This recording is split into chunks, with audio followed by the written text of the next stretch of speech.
rejoice, all the earth rejoice. He wraps himself in light, and darkness tries to hide, and trembles at his voice, trembles at his voice. How great is our God? Sing with me, how great is our God, and all will see how great is our God. Oh, oh, oh, oh. Age to age he stands, and time is in his hands, beginning and the end, beginning and the end. The Godhead three in one, Father, Spirit, Son, the Lion and the Lamb, the Lion and the Lamb. How great is our God? Sing with me, how great is our God, and all will see how great, how great.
Batu engkau, kota benteng tak aku ragu, kau menjamin hidupku.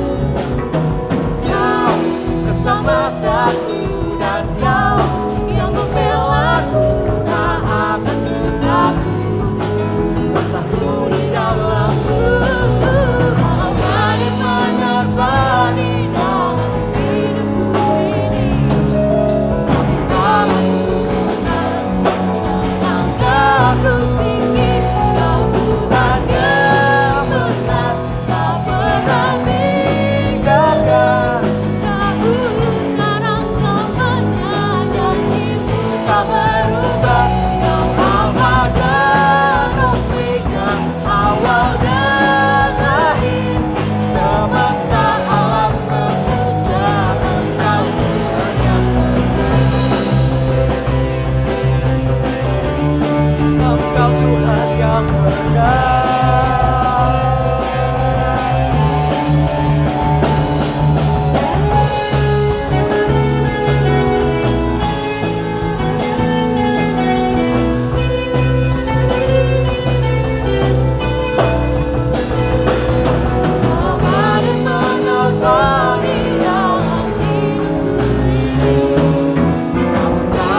bersyukur untuk setiap rencanamu dan rancanganmu yang mulia. Dalam satu tubuh kami bersatu, menjadi duta kerajaanmu. Ku ucapkan berkat atas Indonesia, biar kemuliaan Tuhan akan nyata. Bagi bangsa ini kami berdiri dan membawa doa kami kepadamu. Sesuatu yang besar pasti terjadi dan mengubahkan negeri kami. Hanya namamu Tuhan ditinggikan atas seluruh bumi.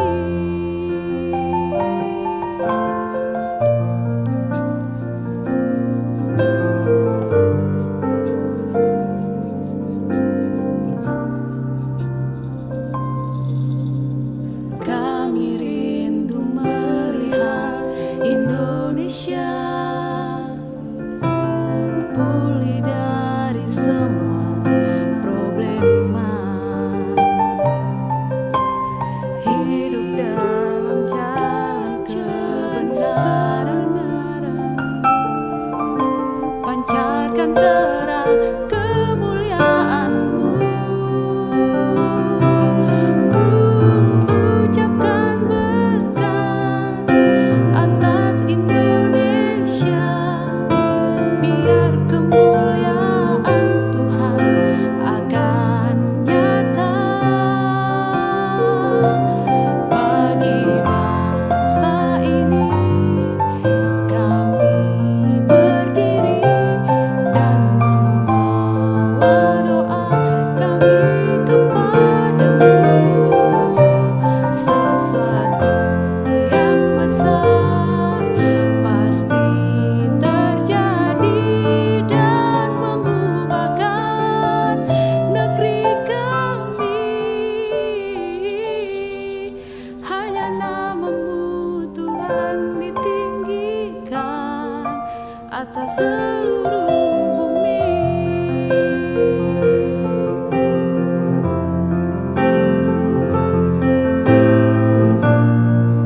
Kami tahu hatimu ada di bangsa ini.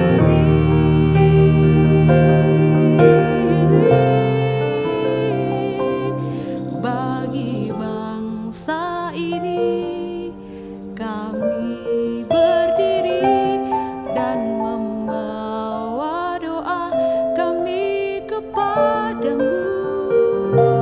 Sesuatu yang besar pasti terjadi dan mengubahkan negeri kami.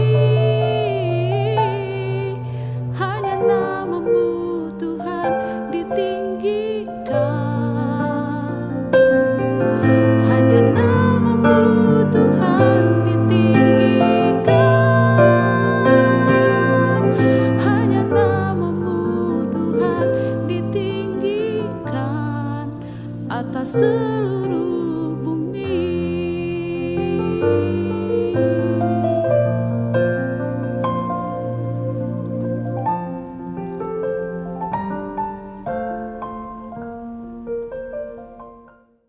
Shalom Jemaat Gereja Kristen Jakarta. Gereja memberikan layanan ibadah online bagi jemaat. Lalu apa saja ya yang harus dipersiapkan? Pilihlah jam ibadahmu dan ikuti tepat waktu. Jangan sampai terlambat ya. Berpakaian rapi dan sopan, seperti kondisi jemaat akan pergi ke gereja. Siapkan Alkitab dan alat tulismu ya. Duduklah dengan posisi yang baik agar tetap fokus.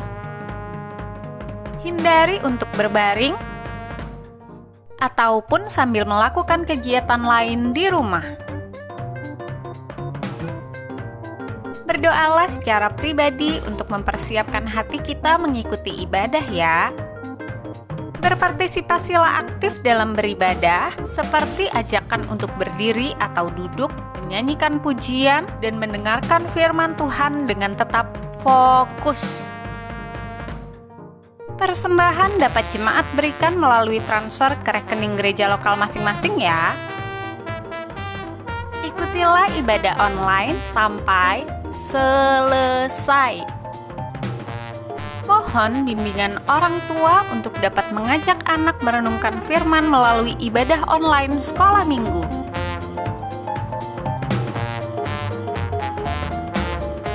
Selamat beribadah, Tuhan Yesus memberkati.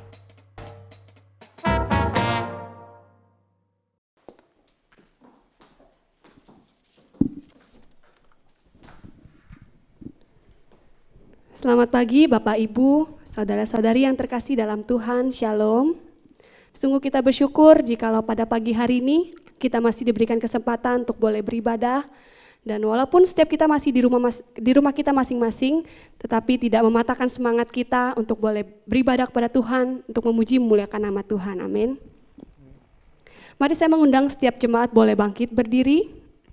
Kita akan memulai ibadah pada pagi hari ini, kita mau mengambil sikap tenang di hadapan Tuhan sejenak. Kita bersaat teduh. Ibadah ini kita alaskan dalam nama Allah Bapa, Allah Anak, dan Allah Roh Kudus. Amin.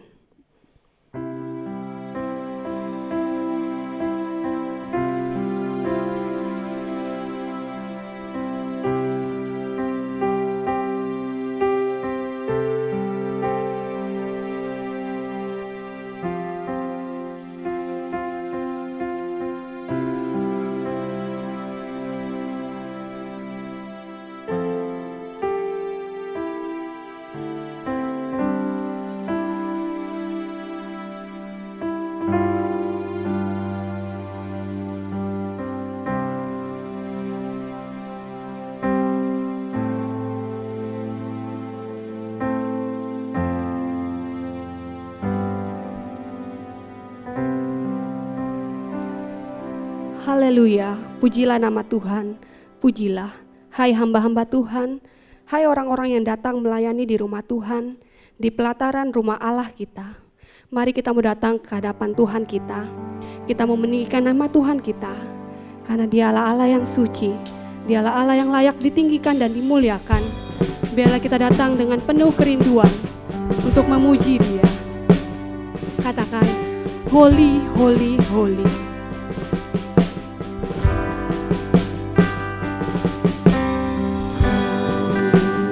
Holy, holy, Lord God Almighty. Early in the morning, our song shall rise to Thee. Holy, holy, holy.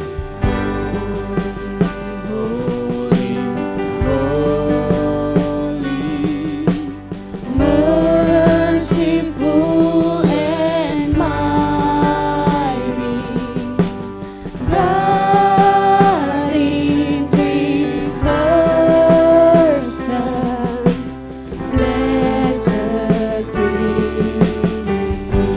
Kita angkat pujian ini. Suci, suci, suci, Engkaulah Allah yang maha kuasa. Suci, suci, suci, Tuhan maha kuasa.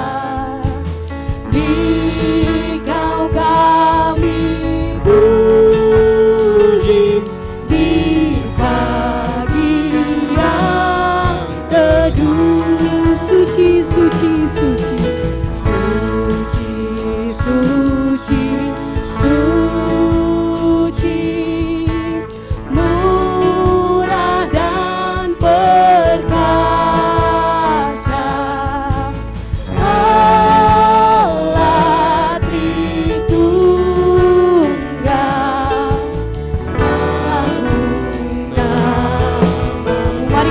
menaikkan segala pujian kita. Pujian bagimu. Biar segenap nafas kami memuliakan namamu Tuhan.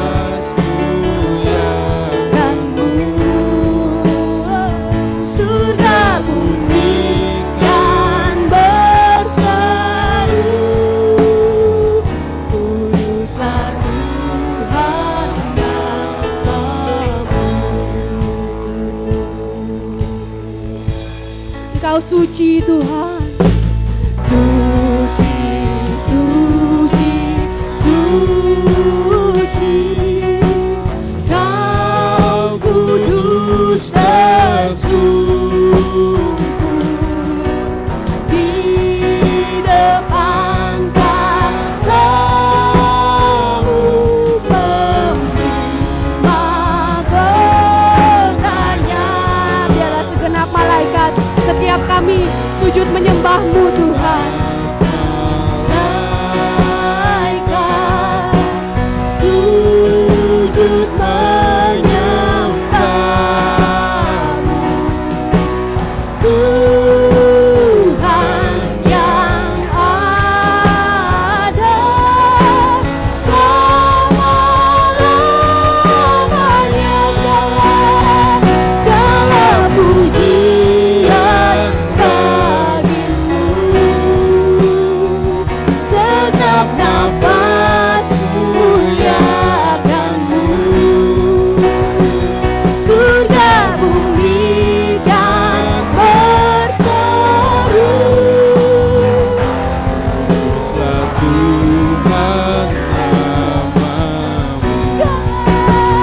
Segala pujian bagimu. inilah setiap kami Tuhan. Segenap Kami datang dengan hati yang rindu untuk menyembah-Mu Yesus. Surga bumi kan berseru, Kuduslah Tuhan namamu.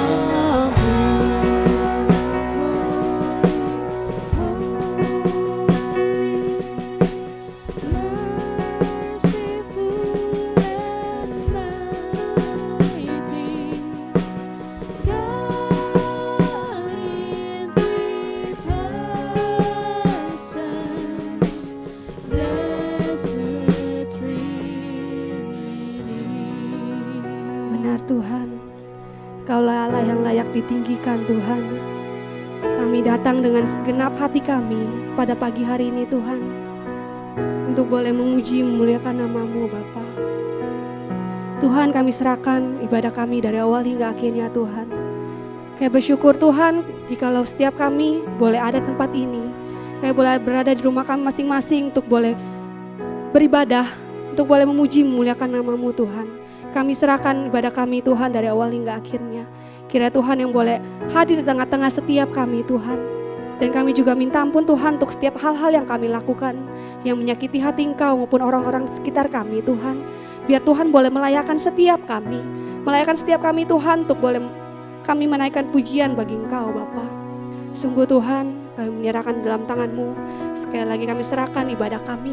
Hanya dalam nama Tuhan Yesus kami berdoa. Haleluya. Amin.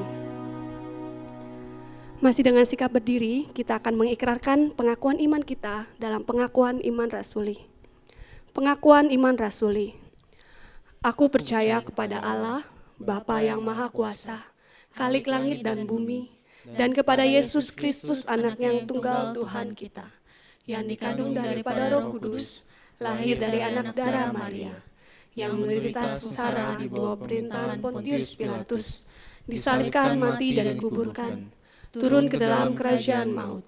Pada hari yang ketiga, bangkit pula dari antara orang mati, naik ke sorga, duduk sebelah kanan Allah, Bapa yang Maha Kuasa, dan dasar yang akan datang untuk menghakimi orang yang hidup dan yang mati. Aku percaya kepada Roh Kudus, gereja yang kudus dan am, persekutuan orang kudus, pengampunan dosa, kebangkitan tubuh, dan hidup yang kekal. Amin. Kita percaya bahwa Tuhan yang kita sembah adalah Tuhan yang hidup. Ada amin? Amin. Biarlah kita mau kembali menaikkan rasa syukur kita kepada Tuhan dengan sebuah pujian Tiba Saatnya. Mari kita mau nyanyikan pujian ini dengan penuh sukacita dan bertepuk tangan. Kita mau menyatakan bahwa keselamatan kita adalah dari Allah.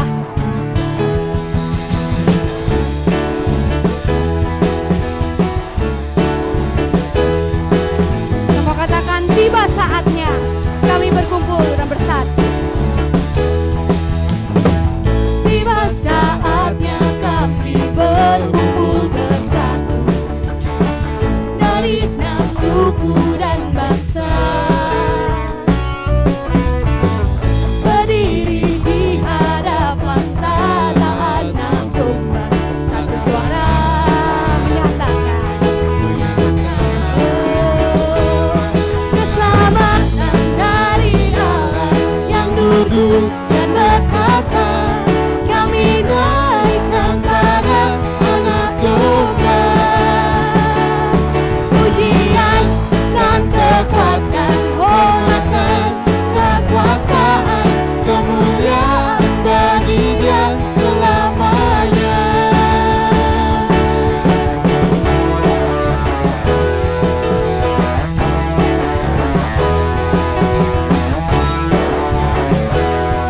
Tiba saatnya, tiba saatnya kami berkumpul bersatu dari enam suku dan bangsa,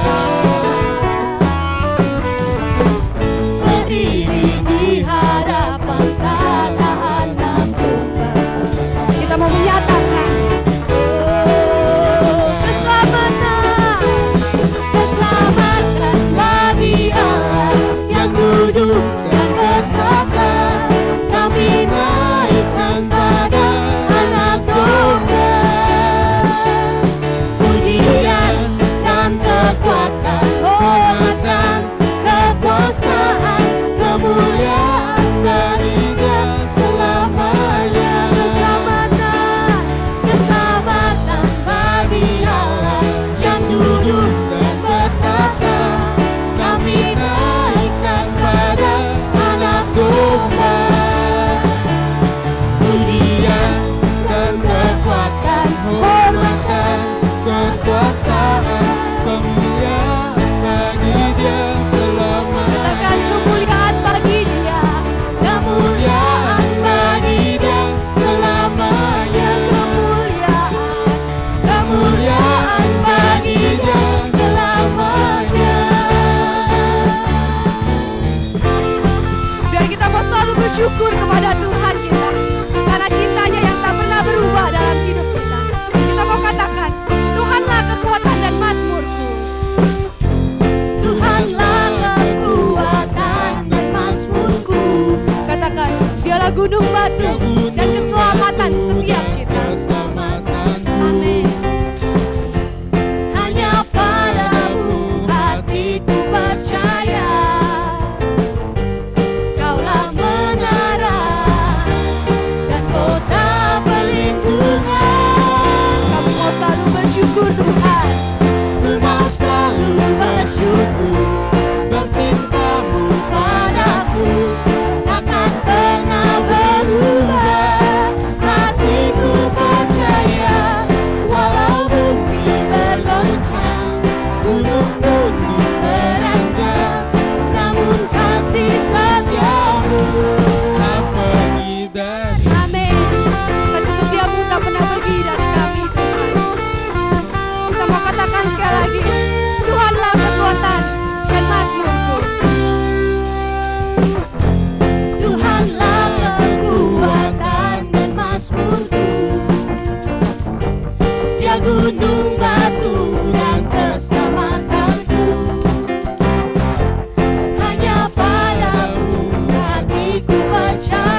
bersyukur sebab cintamu padaku takkan pernah berubah. Hatiku percaya kepadamu Tuhan. walau bumi bergoncang, gunung-gunung beranjak, namun kasih setiamu tak pergi dariku. Ku mau selalu bersyukur sebab cintamu padaku takkan pernah berubah. Hatiku percaya walau bumi bergoncang, gunung-gunung beranjak, namun kasih setiamu tak pergi dariku. Kasih setiamu tak Katakan kasih setiamu tak pernah pergi dari kami Tuhan. tak pergi dariku.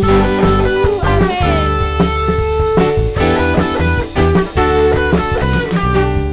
Haleluya, berikan sorak-sorai terbaik untuk Tuhan kita.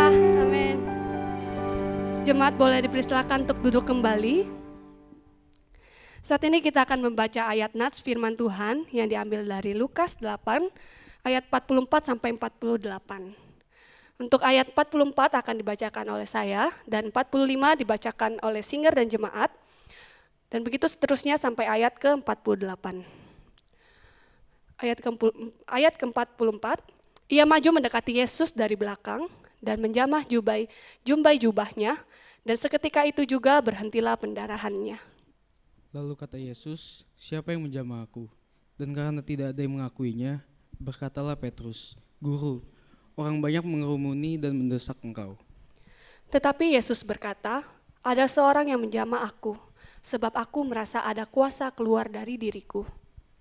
Ketika perempuan itu melihat bahwa perbuatannya itu ketahuan, ia datang dengan gemetar, tersungkur di depannya dan menceritakan kepada orang banyak apa sebabnya ia menjamah dia, dan bahwa ia seketika itu juga menjadi sembuh.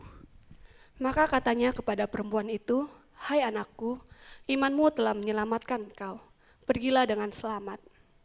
Saat ini kita akan masuk ke dalam pemberitaan firman Tuhan yang akan disampaikan oleh Pendeta J.S. Mahoni. Mari kita mempersiapkan hati dan pikiran kita untuk boleh menerima berkat firman Tuhan pada pagi hari ini. Kita angkat satu pujian yang mengatakan bahwa harapan kita hanyalah kepada Yesus Kristus. Dan ketika kita mau terus berharap kepada Tuhan, Tuhan yang akan memberikan lebih dari apa yang kita harapkan. Mari kita tetap percaya dan berharap kepada rencana Tuhan. Mari kita angkat pujian ini, harapanku.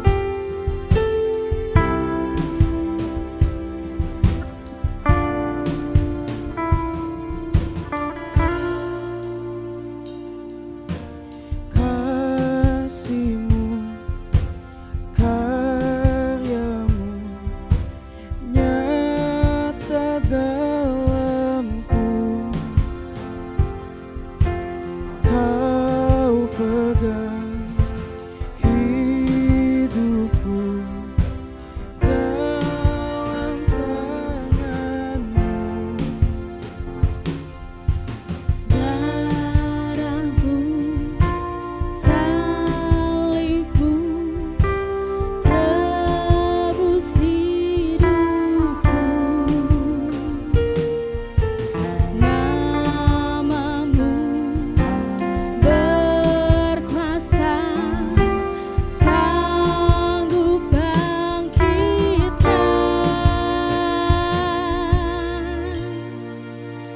Harapanku di dalam-Mu,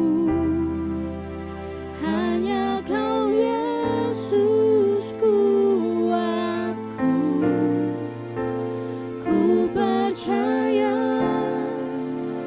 ku aman dalam-Mu. Amin. Kita angkat pujian ini sekali lagi. Kasih-Mu, karya-Mu, nyata di dalam hidupku. Kasih-Mu, karya-Mu, nyata dalamku. Kami percaya Tuhan, Kau yang memegang hidup kami. Kau pegang hidupku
bahwa tak pernah gagal rencanamu dalam hidup kami.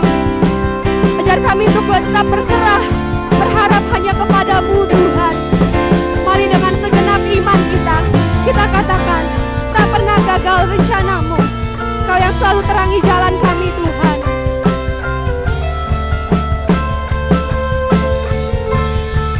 Tak pernah gagal rencanamu, terangi jalanku, kuasamu sempurna, pengharapanku takkan hilang, sebab masa depanku kau sediakan. Tak pernah gagal, Kami percaya Tuhan, tak pernah gagal rencanamu. kuasamu sempurna, pengharapanku takkan hilang, sebab masa depan ku dalammu. Mari kita berserah. Harapanku di dalammu, hanya kau Yesusku aku. Dan kami percaya Tuhan, bahwa kami aman di dalam-Mu. Ku aman dalammu,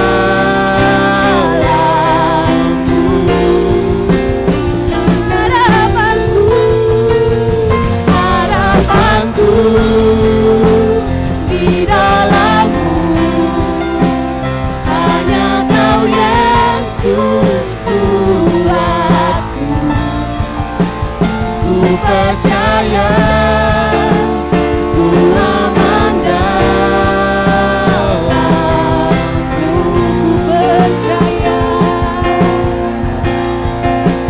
ku percaya, ku aman dalammu.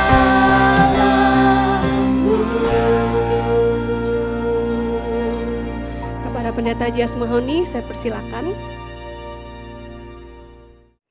Shalom saudara sekalian, bersyukur pada Tuhan atas anugerahnya kita diberikan kehidupan sampai saat ini. Kiranya Tuhan memberkati ibadah kita, dan sekarang waktu bagi kita untuk merenungkan firman Tuhan. Sebelumnya mari kita berdoa. Terima kasih Tuhan untuk hari perhentian ini. Terima kasih untuk ibadah yang boleh kami selenggarakan. Tuhan berkatilah waktu ini. Kami akan merenungkan firman-Mu. Bukalah pikiran kami, celikan mata kami. Berikan Roh Kudus menuntun kami, memahami dan melakukan kebenaran-Mu. Dalam Yesus Tuhan kami berdoa. Amin.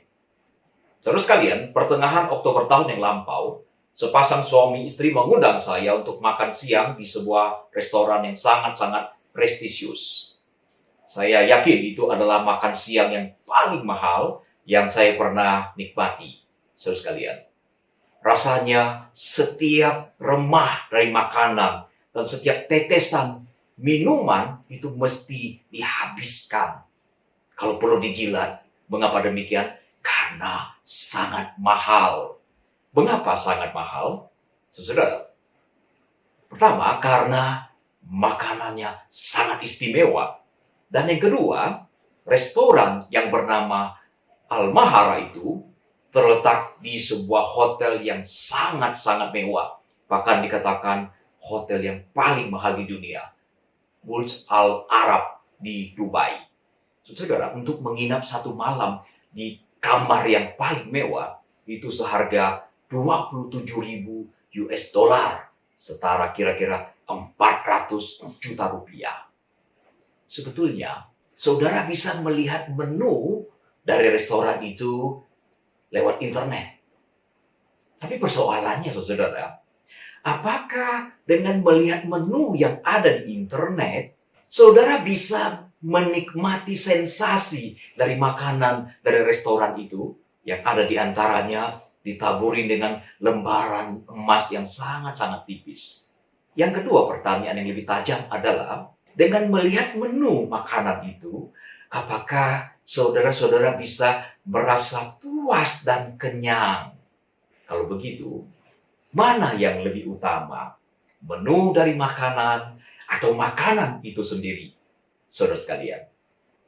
Nah, sekarang mari kita berbicara tentang spiritualitas. Mana yang lebih utama? Yesus atau mujizat yang Yesus lakukan? Bagi banyak orang, lebih utama, lebih penting adalah mujizat daripada Yesus. Karena di mana ada mujizat, di situ berbondong-bondong orang datang dan ingin melihat dan mengalami mujizat. Tapi kalau di tempat-tempat tertentu, gereja-gereja yang tidak terjadi mujizat, orang-orang tidak terlalu suka pergi ke tempat seperti itu. Saudara-saudara sekalian, Tuhan Yesus ingin memberi yang terbaik. Tapi sayangnya, banyak orang Kristen malah mengejar sesuatu yang sekunder, bukan yang paling baik yang Tuhan Yesus ingin berikan. Tema kita hari ini adalah mendapatkan lebih daripada yang diharapkan. Khotbah ini akan dilandasi dari kitab Lukas pasal ke-8 ayat 40 hingga 56. Di dalam perikop ini terjadi dua peristiwa yang sangat unik. Yang pertama adalah tokoh Yairus. Dia adalah kepala sinagog, kepala rumah ibadah orang Yahudi. Nah, dia datang kepada Yesus dengan terburu-buru dan kemudian tersungkur di depan Yesus, memohon Yesus datang ke rumahnya untuk menyembuhkan anak perempuannya yang berumur 12 tahun yang sedang sekarat. Tetapi kalau saudara membaca di Injil Matius, dikatakan anaknya baru saja meninggal. Mana yang betul, saudara? Ketika Yairus tiba di depan Yesus, apakah anaknya sedang sekarat atau sudah mati? Sepertinya terjadi kontradiksi di tempat ini. Padahal tidak demikian, saudara. Mengapa demikian? Injil Matius mencatat bahwa anaknya baru saja mati.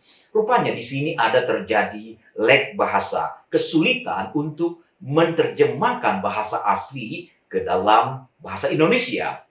Sekarang saya akan menggunakan sedikit waktu untuk menjelaskan sedikit teknik, saudara. Tapi ini penting, karena apa? Saya sedang berusaha untuk mengatakan, menjelaskan bahwa apa yang tertulis dalam Alkitab ini sama sekali tidak kontradiksi. Saudara sekalian, di dalam Alkitab seringkali digunakan istilah thanatos untuk menggambarkan orang yang mati. Nah, di dalam Injil Matius, Matius tidak menggunakan istilah thanatos. Sebagai ganti, dia menggunakan dua kata Yunani, yaitu kata arti dan eteleutesan. Nah, arti eteleutesan itu mempunyai arti kiasan, yang bermakna bahwa kematian sudah berada di ambang pintu. Tata bahasa eteleutesan yang digunakan Matius adalah aorist aktif indikatif. Orang ketiga tunggal. Sementara itu, di dalam bahasa Yunani, untuk menggambarkan orang-orang yang sudah mati, itu menggunakan tenses atau kata kerja perfect. Sudah terjadi. Saudara sekalian, dalam bahasa Yunani, seorang perempuan yang telah meninggal dalam bentuk perfect adalah tekneka. Tetapi rupanya Matius tidak menggunakan istilah tekneka ini. Sebab anak itu belum betul-betul mati. Sedang di dalam proses kematian. Nah, alasan yang kedua membuat masalah menjadi terang benderang. Yaitu sebelum Yesus berangkat ke rumah Yairus, tiba-tiba seorang utusan dari keluarga Yairus memberitahukan bahwa putrinya sudah meninggal. Dan rupanya utusan keluarga itu menggunakan istilah teknika untuk menggambarkan putri Yairus yang telah meninggal. Intinya, anak Yairus betul-betul belum mati ketika Yairus tiba di depan Yesus. Jadi tidak ada pertentangan sama sekali antara Matius dan Lukas. Lembaga Alkitab hanya sedikit sulit menerjemahkan ke dalam bahasa Indonesia. Nah, saudara, Yairus datang kepada Yesus dengan harapan Yesus datang dan menjamah anaknya sehingga anaknya disembuhkan. Yesus menyanggupi untuk datang ke rumah Yairus. Tapi masa begitu banyak berdesak-desakan sehingga Yesus mengalami kesulitan untuk menerobos ke depan. Dan tiba-tiba ada satu peristiwa, yaitu seorang perempuan yang sakit pendarahan. Perempuan ini mempunyai iman yang luar biasa. Dalam hati dia berkata, kalau aku menjamah jubahnya, maka aku akan sembuh. Dan dia lakukan itu. Seketika Tuhan Yesus bertanya, siapa yang menjamah aku? Saudara, Petrus berkata, bukankah engkau lihat begitu banyak orang berdesak-desakan? Mengapa engkau bertanya, siapa yang menjamah aku? Dan Yesus memberitahukan bahwa ada kuasa yang keluar dari dirinya. Nah, perempuan ini, saudara, merasa apa yang dia perbuat telah terbuka. Dia merasa sekarang sudah tertangkap basah. Perempuan ini, saudara, mempunyai iman yang besar. Tapi dia mempunyai 3 kekurangan. Pertama, dia kurang darah. Karena 12 tahun sakit pendarahan, saudara. Yang kedua, dia kekurangan uang. Markus mencatat, dia telah berobat ke berbagai tabib, menghabiskan semua uangnya, dan tidak menjadi sembuh, bahkan semakin parah. Dan yang ketiga, dia kurang ajar. Di dalam tradisi orang Yahudi, saudara-saudara sekalian, perempuan tidak akan melakukan hal seperti ini. Apalagi dia sedang dalam kondisi cemar kain. Di kalangan orang Yahudi, apabila seorang perempuan yang sedang datang bulan duduk di sebuah kursi, dan kemudian perempuan ini pergi, lalu kemudian seorang pria duduk di kursi itu, maka pria itu menjadi najis adanya. Nah, saudara, ketika perempuan ini merasa apa yang dia perbuat itu terbuka dan ketahuan, dia merasa sesuatu akan terjadi. Barangkali dia akan dipersalahkan karena perbuatannya. Tapi Yesus menyambut dengan luar biasa. Yesus berkata, hai anakku, imanmu telah menyebabkan engkau disembuhkan. Saudara sekalian, perempuan ini datang dengan harapan untuk disembuhkan. Tapi Yesus betul-betul memberikan lebih daripada yang dia harapkan. Yesus menyebutnya anakku. Perempuan ini bukan bocah, saudara. Tapi Yesus menyebutnya anak perempuanku. Dia berumur paling tidak 25 sampai 50 tahun. Saya berpikiran bahwa umurnya pasti sebaya, bahkan mungkin di atas Yesus. Tapi Yesus menyebutnya anakku, anak perempuanku. Ini berarti Yesus menempatkan dirinya lebih superior. Bukan karena dia laki-laki, tapi karena posisi dia sebagai pribadi yang berbeda daripada pribadi biasanya. Perempuan ini tadinya dia merasa gemetar karena apa yang dia perbuat terbuka, tersingkap. Tapi sekarang Tuhan Yesus malah memujinya, memuji imannya dan menyebutnya sebagai anak. Dia mendapatkan lebih daripada yang diharapkan. Sebelum Yesus berangkat ke rumah Yairus, seorang utusan dari keluarga Yairus memberitahukan bahwa putrinya sudah meninggal, tidak ada harapan lagi, maka dia meminta kepada Yairus untuk tidak usah lagi merepotkan Yesus datang karena anaknya sudah meninggal. Jadi mereka tidak mempunyai pikiran sedikit pun bahwa Yesus akan melakukan sesuatu yang lebih dari sekedar menyembuhkan orang sakit. Saudara sekalian, Yairus datang dengan harapan Yesus akan menyembuhkan putrinya. Tetapi sekarang Yesus bukan hanya menyembuhkan, tapi dia membangkitkan anak putrinya yang sudah mati itu. Dia mendapatkan lebih dari yang diharapkan. Saudara sekalian, di dalam perikop ini ada pelajaran yang sangat-sangat penting. Secara implisit, kita bisa melihat bahwa Yesus sedang membuktikan dirinya bukanlah manusia biasa. Dia bukan hanya sekedar seorang guru. Dia bukan hanya sekedar seorang tabib. Dia bukan hanya sekedar seorang nabi. Tapi dia sedang membuktikan lebih daripada itu semua. Dia sedang memberikan tanda-tanda penting untuk orang-orang Yahudi yang datang pada waktu itu. Dengan melakukan berbagai mujizat yang spektakuler, Yesus sedang berbicara. Lebih tepatnya, Yesus sedang memberikan pengajaran yang sangat-sangat penting. Yesus bermaksud untuk mencelikan mata orang-orang Yahudi yang datang kepadanya pada waktu itu. Jadi melalui peristiwa kebangkitan putri Yairus, Yesus membuktikan dirinya adalah lebih daripada sekedar tabib, dan dia berkuasa memberikan dan mengembalikan kehidupan orang yang sudah mati. Mengapa Yesus melakukan mujizat? Ini pertanyaan yang sangat penting, saudara sekalian. Melalui mujizatlah Yesus sedang menunjukkan tanda-tanda bahwa dirinya adalah Mesias. Untuk orang Yahudi yang membaca Perjanjian Lama, ketika mereka melihat Yesus melakukan mujizat, seharusnya membawa mereka sampai pada kesimpulan bahwa Yesus adalah Mesias yang dijanjikan itu. Hal ini ditegaskan oleh Yohanes di dalam Injilnya. Dia berkata seperti ini, saudara. Memang masih banyak tanda lain yang dibuat Yesus di depan mata murid-muridnya yang tidak tercatat dalam kitab ini. Tetapi semua yang tercantum di sini telah dicatat, supaya kamu percaya bahwa Yesuslah Mesias, Anak Allah, dan supaya kamu oleh imanmu memperoleh hidup dalam namanya. Jelas bukan, saudara?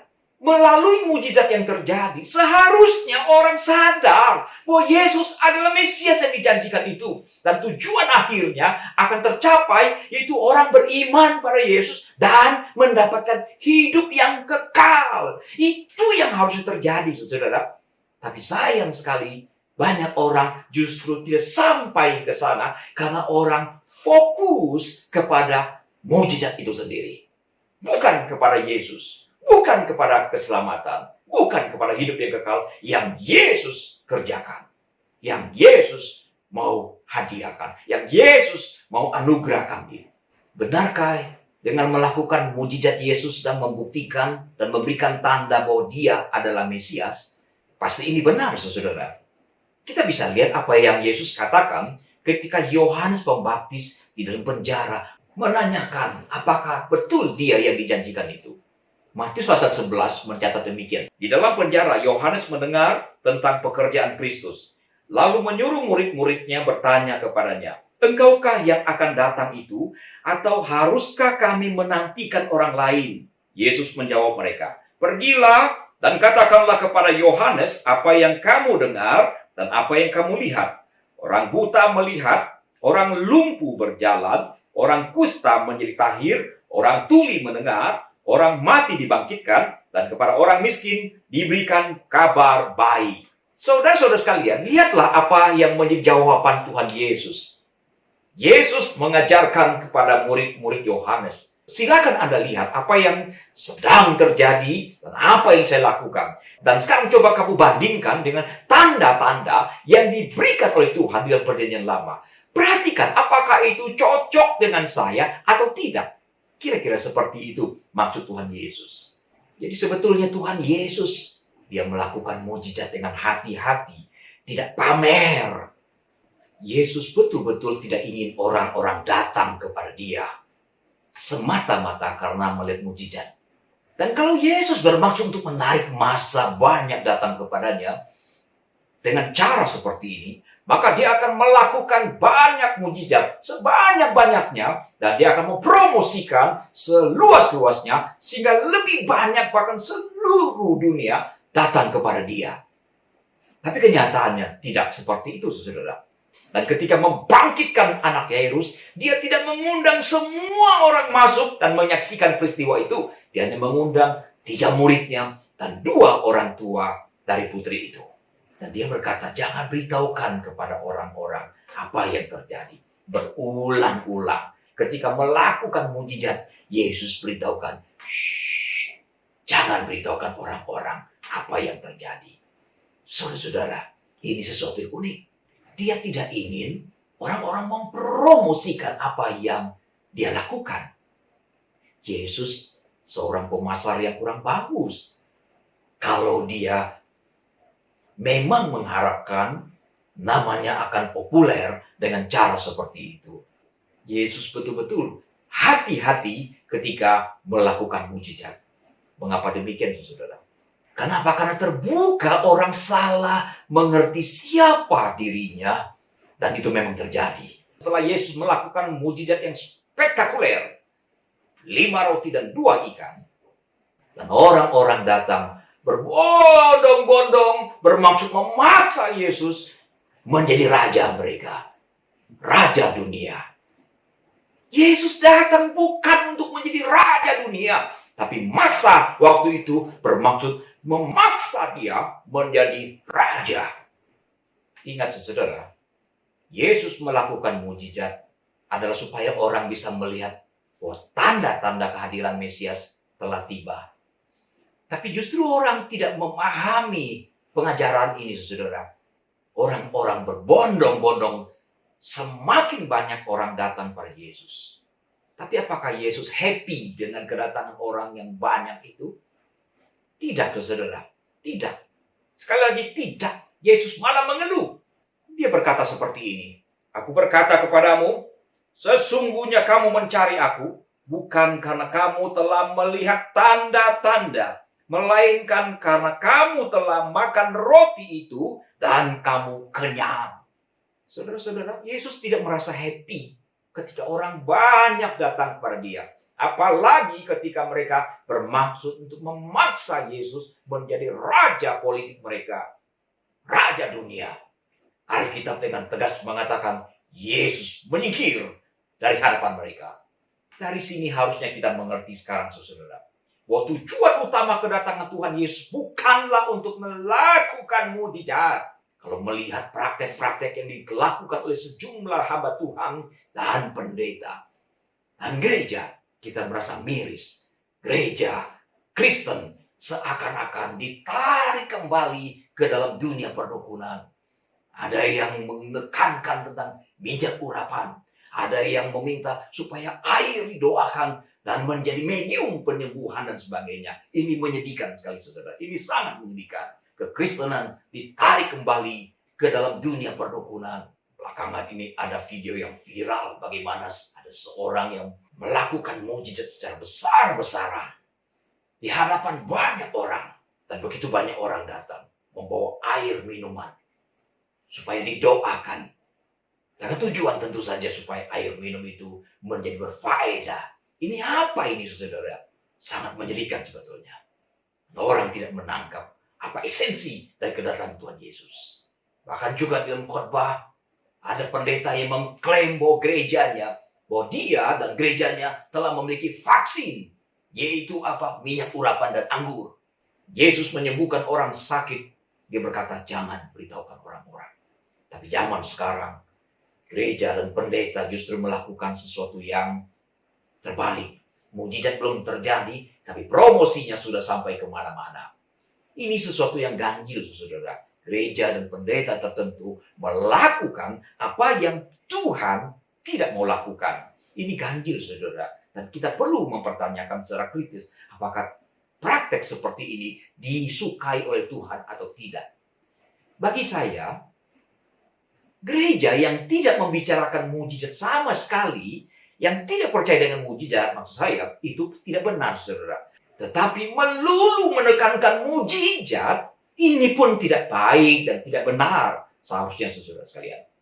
Dan saya mempunyai keyakinan, semakin naur sebuah gereja, semakin tidak beres ajaran gereja itu, maka semakin banyak mujizat yang terjadi dan akan terjadi di gereja itu. Karena tidak tertutup kemungkinan bahwa setan bisa mengambil kesempatan untuk menarik banyak orang datang ke dalam gereja itu, ke tempat-tempat seperti itu, agar orang-orang ditipu oleh iblis.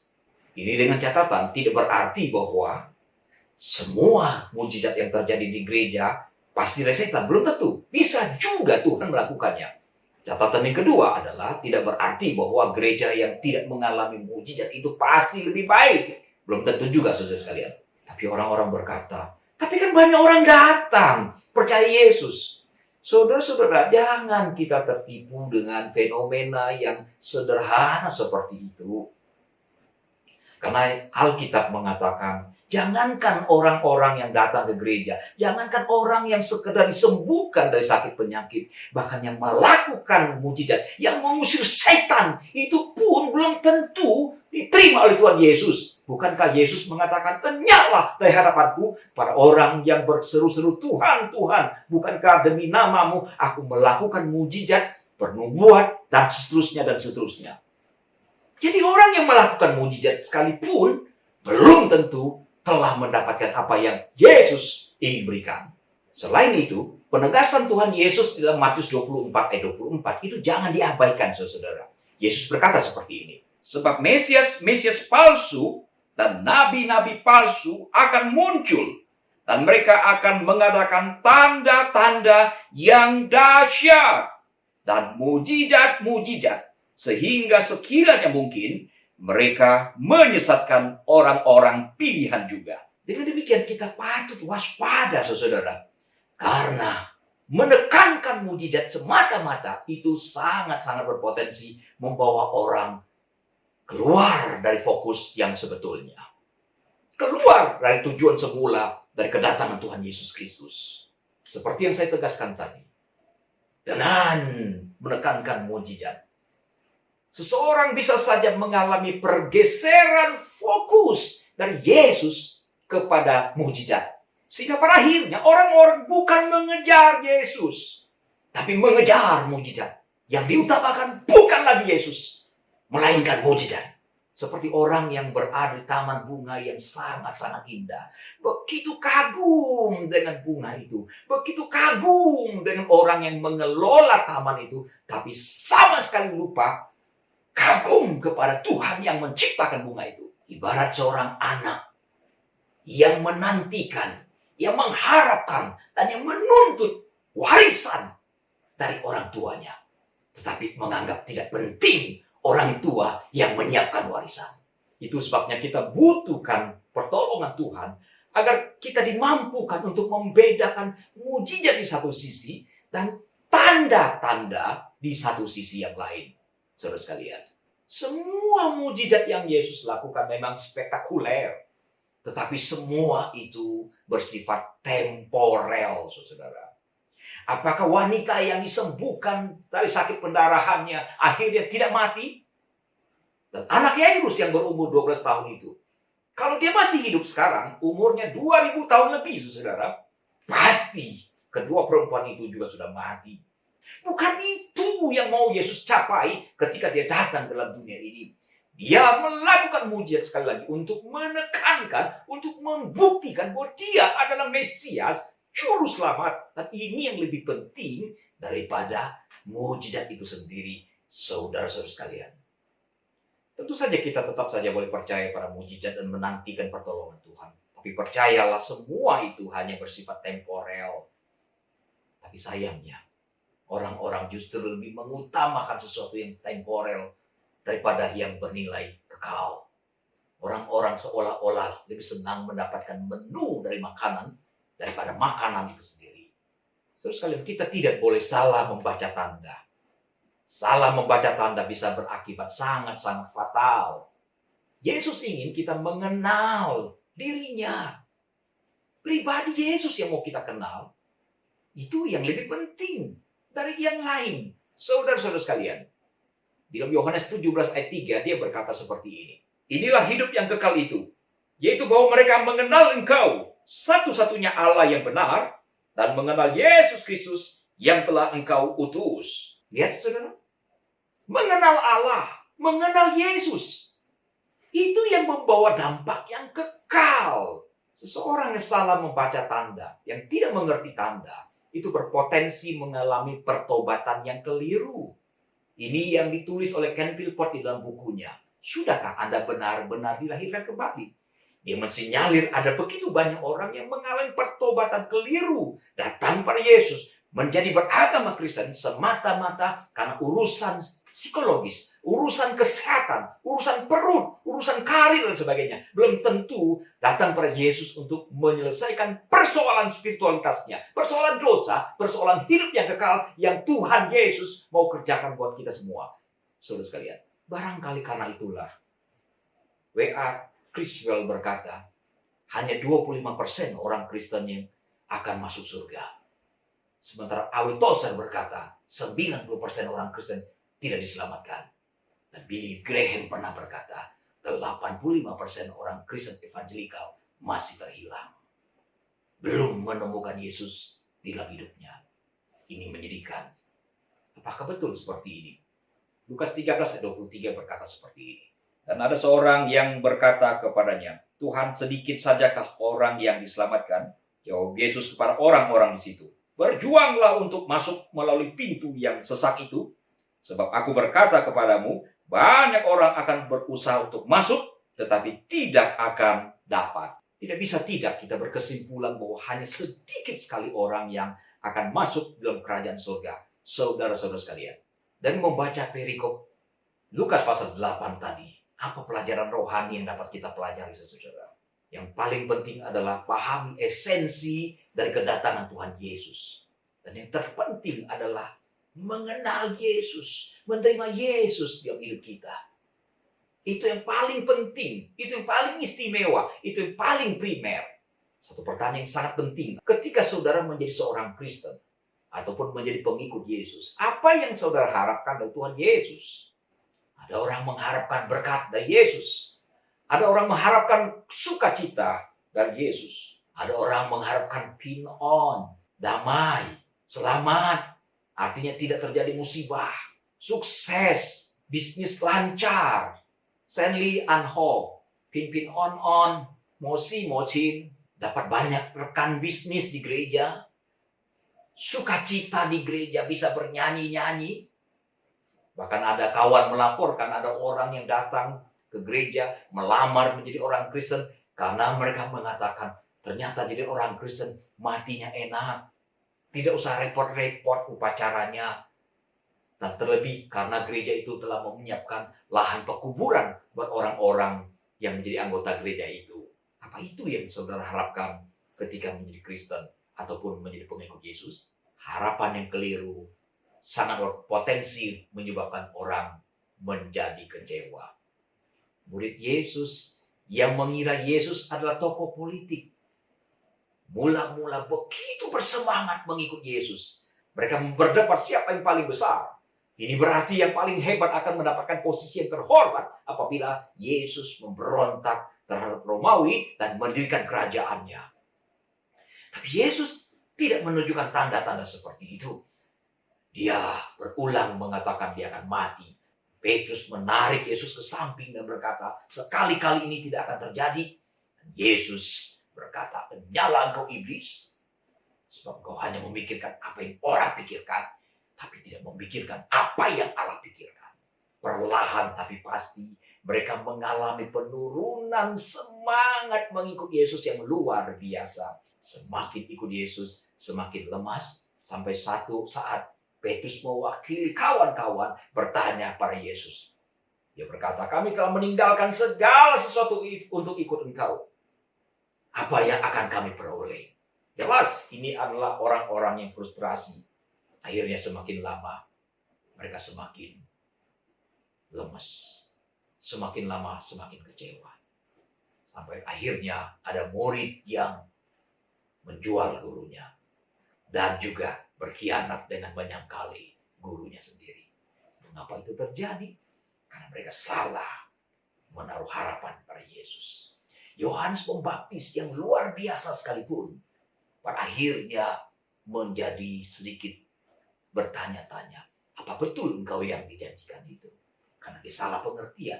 Salah satu bagian dari perjanjian lama dikatakan Mesias akan membebaskan orang dari tahanan. Nah sekarang Yohanes Pembaptis di dalam tahanan tidak mendapatkan pembebasan seperti yang dijanjikan dalam Alkitab. Itu sebabnya dia bertanya, apa betul engkau yang dijanjikan itu? Ingat baik saudara, menaruh harapan yang keliru berpotensi menyebabkan orang-orang menjadi kecewa. Apalagi kalau saudara tahu, mengikut Yesus harus memikul salib dan menyangkal diri. Seharusnya saudara, mengikut Yesus menyebabkan seseorang berada dalam posisi yang sangat-sangat berbahaya sebetulnya. Kita bisa lihat bagaimana yang terjadi di Korea Utara, di Timur Tengah, dan di banyak negara lain. Orang yang menjadi pengikut Yesus betul-betul dalam posisi yang terjepit, yang digambarkan oleh Yesus seperti anak-anak domba di tengah-tengah serigala. Mengerikan dan berbahaya. Dan kalau situasi itu yang terjadi, sementara kita hanya mengharapkan pin on, mosin, maka cepat atau lambat kita akan kecewa, tidak percaya pada Yesus lagi. Gembala-gembala diberitahukan, ada berita baik. Hari ini telah lahir bagimu juru selamat di kota Daud. Dan mereka menyaksikan Yesus di kandang binatang itu. Dikatakan mereka bersukacita. Karena apa yang diberitakan oleh malaikat kepada mereka sama yang mereka saksikan. Tidak lama kemudian ada peristiwa pembantaian anak-anak. Seandainya gembala-gembala itu mempunyai anak laki-laki berumur 2 tahun ke bawah. Dan diantaranya ada yang dipenggal oleh Herodes. Apakah mereka tetap bersukacita? Kemungkinan tidak. Kalau mereka tidak mengerti apa makna sukacita yang ditawarkan oleh malaikat kepada mereka. Saudara sekalian, jika selama ini keberhasilan, kesuksesan, kesehatan, mujizat, itu yang saudara harapkan, adalah baik mulai berenung dengan lebih dalam lagi. Tuhan menawarkan sesuatu yang jauh lebih penting daripada itu semua. Sebagai orang yang lahir di Singkawang, saya mengerti saudara. Sebagian orang-orang di sana tidak terlalu penting soal keselamatan. Dan dipusingkan. Tidak perlu dipersiapkan. Orang-orang tertentu hanya menyiapkan peti mati dan babi untuk persiapan kematian mereka. Orang-orang hanya cenderung mempedulikan dan mengejar sesuatu yang sifatnya duniawi, kekayaan, kesuksesan, dan kenikmatan dan hiburan. Dan Yesus berkata, apalah artinya engkau memperoleh seluruh dunia, tapi engkau kehilangan jiwamu. Dengan apakah engkau akan menggantikannya? Saudara-saudara sekalian, harta seluruh dunia sekalipun tidak akan bisa menggantikan nyawa kita kalau kita tidak diselamatkan oleh Yesus Tuhan. Mari kita mengubah paradigma kita, saudara. Karena menghadapi kematian bukan sesuatu yang sederhana. Kita harus menghadap Tuhan. Dan yang paling penting adalah apakah seseorang sudah diselamatkan atau belum. Apa harapan saudara kepada Yesus? Anak terhilang itu ketika menyadari dia sangat berdosa, hanya berharap bapaknya menerima dia sebagai seorang upahan saja. Saya bisa mengerti karena dia menyadari betapa dia kurang ajar dan berdosa. Tapi yang terjadi kemudian dia mendapatkan lebih daripada yang diharapkan. Bapaknya jauh datang memeluknya dan kembali memberikan dia posisi terhormat. Bukan sebagai seorang budak, bukan seorang pegawai. Tapi bapaknya menerima dia kembali sebagai anak di dalam rumahnya. Tuhan mau berikan yang seperti itu, saudara. Dia tidak mau kita hanya mendapatkan sesuatu yang tidak penting. Tapi yang paling penting, menjadi anak-anak Allah. Itu yang dia mau berikan kepada kita. Yohanes 1:12 berkata seperti ini. Tetapi semua orang yang menerimanya, diberinya kuasa supaya menjadi anak-anak Allah. Yaitu mereka yang percaya dalam namanya. Galatia 4:7. Jadi kamu bukan lagi hamba, melainkan anak. Jikalau kamu anak, maka kamu juga adalah ahli-ahli waris oleh Allah. Nah, ini yang Tuhan mau berikan sebetulnya, saudara. Dan kejarlah ini. Dapatkanlah Yesus. Utamakanlah yang ini. Utamakanlah Yesus. Bukan yang lain, saudara sekalian. Menjelang tahun 2000, di Afrika Selatan ditemukan sebuah intan yang sangat-sangat besar. 132,5 karat. Intan itu berwarna pink.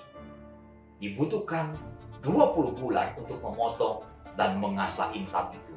Saudara sekalian, permata yang disebut dengan The Pink Star ini menjadi berlian pink yang terbesar. Tahun 2013, seorang pengusaha bernama Isaac Wolf menang lelang dengan harga fantastis 83,1 juta US dollar. Lebih dari 1 triliun rupiah, saudara. Tapi rupanya Isaac Wolf tidak berhasil membayar uang sebesar itu. Tahun 2017, The Pink Star kembali dilelang. Kali ini yang memenangkan lelang adalah sebuah perusahaan perhiasan di Hong Kong dengan nilai tetap fantastis 71,2 juta US dollar. 1 triliun harga itu, saudara. Uang 1 triliun sangat-sangat banyak.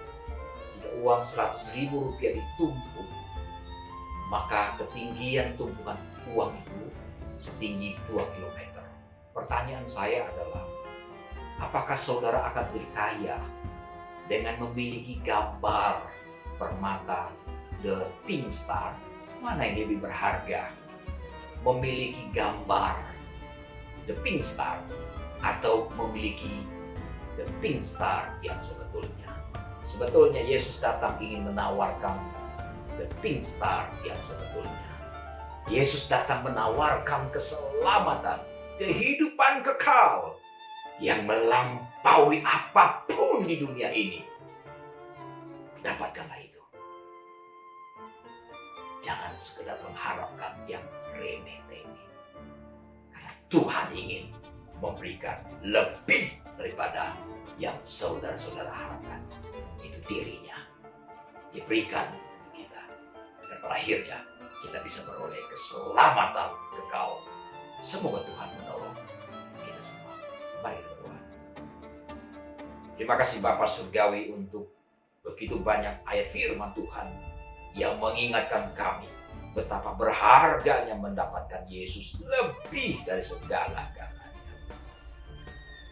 Maafkanlah kami apabila selama ini kami mengaku Kristen, menjadi pengikut Yesus, tetapi tidak fokus kepada Yesus, tapi justru fokus kepada sesuatu yang sekunder.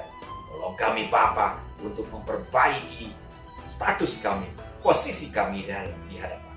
Biarlah kami selalu fokus mengutamakan Yesus lebih dari segala-galanya. Kami tetap boleh mengharapkan Tuhan berintervensi, melakukan mujizat. Puji Tuhan kalau terjadi mujizat dalam hidup kami. Tapi kalau Tuhan tidak melakukan mujizat, kami akan tetap beriman, berharap kepada Yesus, percaya pada Yesus, tidak bergeser 1 mili pun iman kami. Terima kasih Bapa, tolong kami mengerti firman-Mu dan melakukan di dalam hidup kami. Dalam Kristus Tuhan kami memohon. Amin.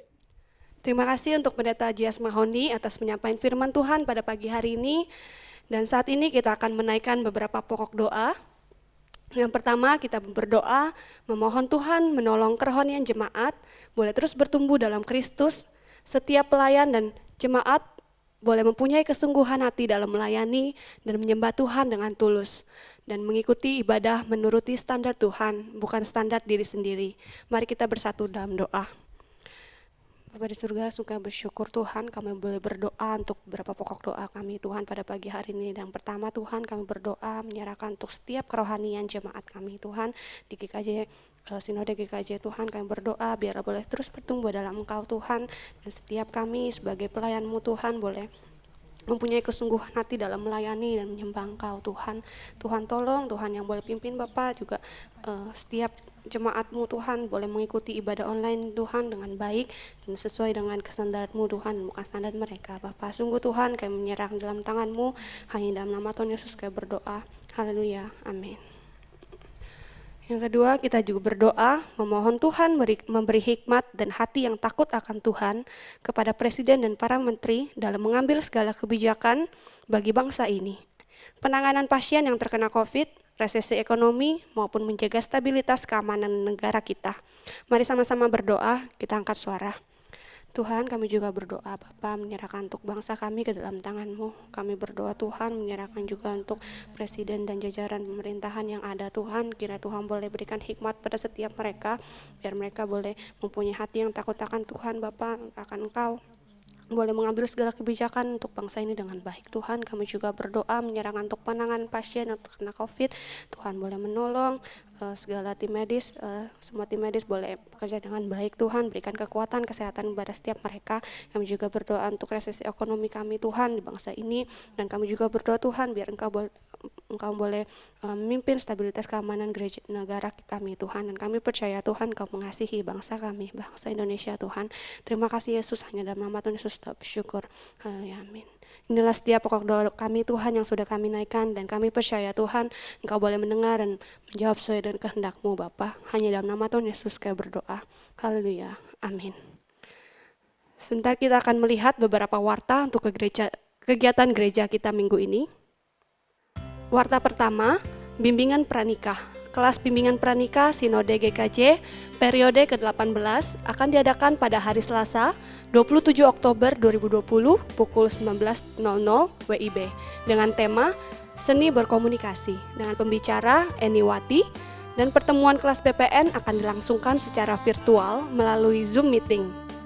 Syarat dan ketentuan bagi calon pasutri yang ingin melangsungkan pemberkatan nikah kudus di Gereja Kristen Jakarta dapat dilihat melalui akun Instagram Sinode GKJ.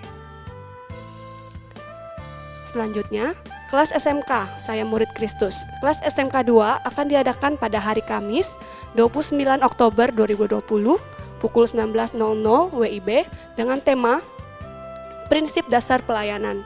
Peserta Room 1 dilayani oleh Pendeta Fauzi Duhu Lahagu, peserta Room 2 dilayani oleh Guru Injil Pierre Tilaar.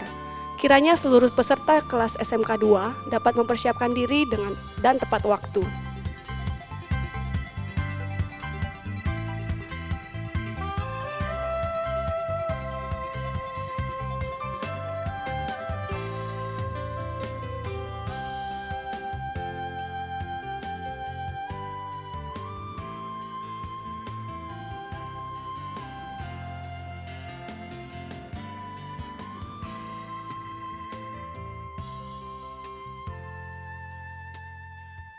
Demikianlah Warta Sinode GKJ hari ini.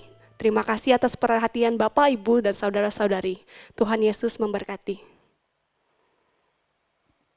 Saat ini kita akan menjalankan persembahan. Persembahan dapat dilakukan melalui transfer ke rekening gereja lokal masing-masing dan nomor rekening akan tertera di layar. Saat ini kita akan mengangkat pujian, Jadikan Aku Saluran Berkat.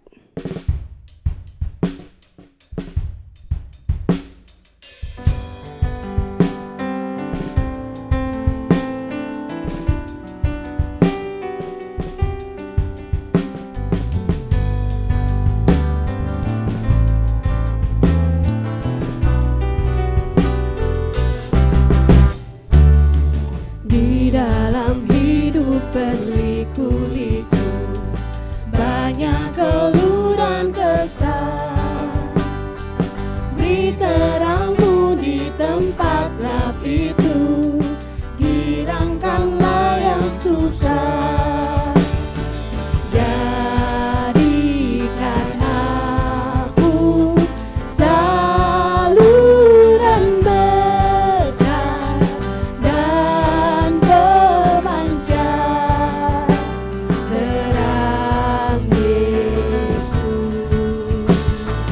Jadikan aku, oh Juru Selamat, saluran berkat bagi sekalian.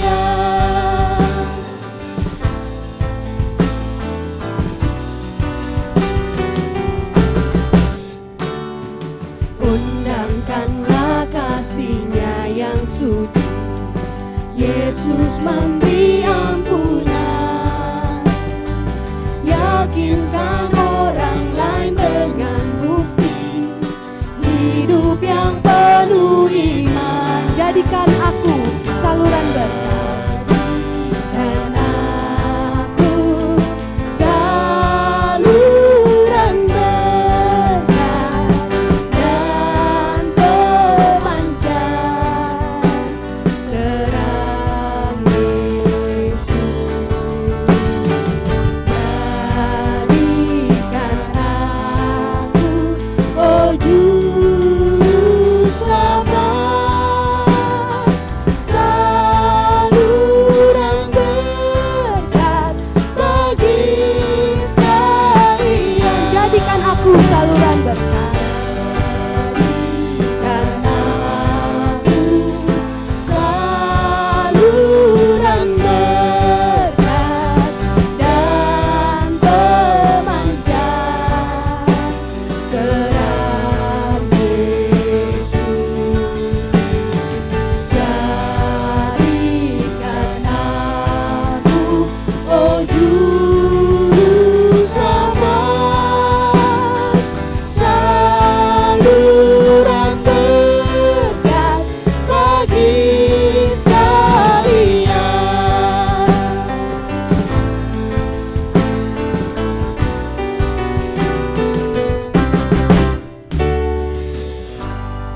mengawal persembahan, minta dengan kasih Saudari Aileen Limarto boleh pimpin dalam doa.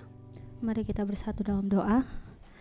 Bapa kami yang di surga, kembali kami datang kepada Engkau ya Bapa. Kami mengucap syukur Tuhan untuk kesempatan sekali lagi kami boleh datang beribadah kepada Engkau. Pada saat ini kami menyerahkan persembahan kami ke dalam tangan-Mu Tuhan.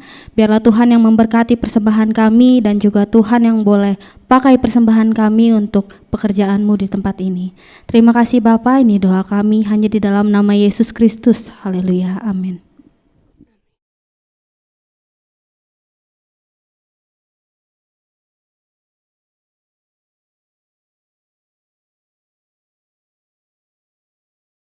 Berkat minta dengan kasih, Pendeta Lukas Pang boleh pimpin dalam doa.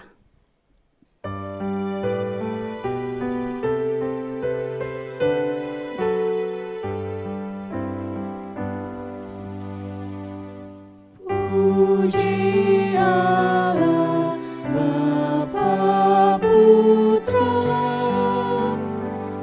puji Allah, Roh Kudus, ketiganya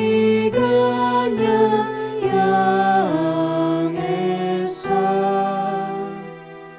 Pohon selamat sumber berkat. Amin.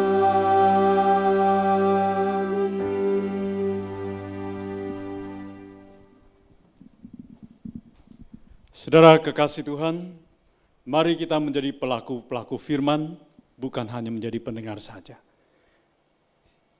Mari arahkan hatimu kepada Tuhan dan terimalah berkat dari Tuhan. Kasih sayang dari Allah Bapa, anugerah di dalam Yesus Kristus, persekutuan dan pengurapan Allah Roh Kudus menyertai saudara-saudara sekalian. Mulai hari ini sampai Maranatha, Tuhan Yesus akan datang untuk kedua kalinya. Amin.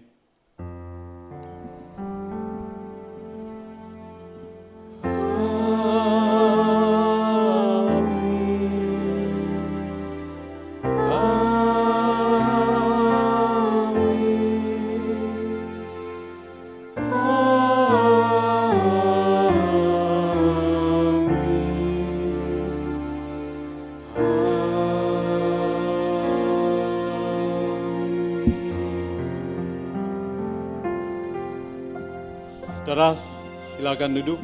Saat teduh kebaktian selesai. Tuhan Yesus memberkati.